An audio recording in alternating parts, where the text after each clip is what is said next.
अब बेटा हम नेक्स्ट पैरा देखेंगे। Those who prepare gain Wars, जो लोग युद्ध की तैयारी में लगे रहते हैं, मतलब युद्ध की तैयारी में लगे रहना मतलब युद्ध का सामान तैयार करना। वॉर्स विद गैस, जो लोग गैस के साथ युद्ध करते हैं। वॉर्स विद फायर, आग के साथ युद्ध करते हैं, मतलब जो भी युद्ध में सामान यूज होता है, ठीक है। विक्ट्री विद नो सर्वाइवर्स, उनको भी टाइम मिल जाएगा सोचने के लिए कि वो लोग लड़ाई तो कर रहे हैं लेकिन उनको इस लड़ाई का फायदा क्या होगा। जब सारे मर जाएंगे तब वो किसको अपने हारे हुए मानेंगे और वो किसके ऊपर जीतते हुए मानेंगे। जैसे बेटा आपको पता है कि कौरव और पांडवों का युद्ध हुआ था, तो सारे कौरव मर गए थे, पांडव बचे थे। उसके बाद पांडवों को लगा कि हम किस पे शासन करेंगे, सारे कौरव तो मर गए। तो इसी तरह से जब सारी दुनिया खत्म हो जाएगी तो जो जीत जाएगा वो किस पे शासन करेगा, ये उससे सोचने के लिए टाइम मिल जाएगा। Would put on clean clothes and walk about with their brothers, तो अब ऐसे करो, अच्छे कपड़े पहन लो और अपने भाइयों के साथ वॉक पर निकलो। भाई कौन है? जो सारे के सारे मतलब जो भी देश के लोग हैं, जितने भी हम सब भाई बहन हैं, मतलब कोई भी किसी का दुश्मन नहीं है। इन दी शेड डूइंग नथिंग, शांति से बैठो शेड में और कुछ नहीं करो, सिर्फ सोचो।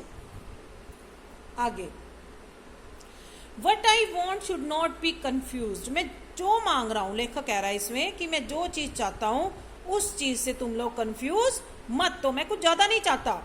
विथ टोटल इनएक्टिविटी, मैं सिर्फ टोटल इनएक्टिविटी चाहता हूं,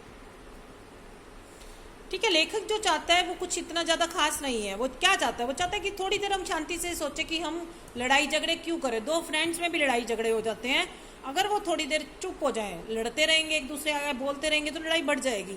थोड़ी देर शांत होकर सोचा जाए कि किसकी गलती है, तो वो अपने आप गलती को मान लेता है और लड़ाई खत्म हो जाती है। Life is what it is about, life जो चीज है मैं वही कहना चाहता हूँ। I want no truck with that, मुझे डेथ से कोई मतलब है ही नहीं। मैं तो चाहता हूँ कि सारे लोग सुख शांति से जिए, वो यही तो चाहता है कि लड़ाइयाँ खत्म हो जाए। If we were not so single minded about keeping our life moving, हम लोग क्या है अपनी लाइफ को, मतलब कि हम लोग जो है अपने इतने सिंगल माइंडेड ना हो और सिर्फ अपने बारे में नहीं सोचें, सिर्फ अपनी लाइफ के बारे में नहीं सोचें, दूसरों की लाइफ के बारे में भी हमें सोचना चाहिए। And for once could do nothing, और मैं सिर्फ ये चाहता हूँ कि सिर्फ थोड़े टाइम के लिए हम कुछ भी ना करें, कोई भी गलत काम नहीं करें।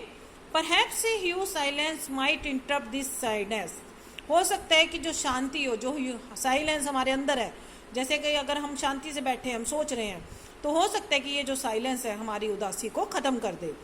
Of never understanding our self, जो हम अपने आप को कभी समझ नहीं पाए।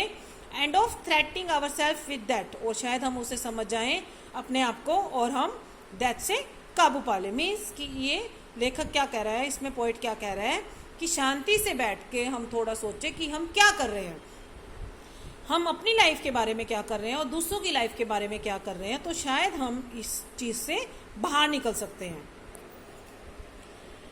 अब इस लास्ट पोएम पैरे में पोइट क्या कह रहा है बेटा सुनो। Perhaps the earth can teach us, वो कह रहा है कि अर्थ जो है वो भी हमें एक लेसन देती है। क्या लेसन देती है? As when everything seems dead, आप लोगों ने देखा होगा सर्दियां जब आती हैं तब सारे पेड़ पौधों के पत्ते खत्म हो जाते हैं और ऐसे लगता है कि वो मर चुके हैं, ठीक है। ग्रीन ग्रीन जो होता है उनमें वो खत्म हो जाता है।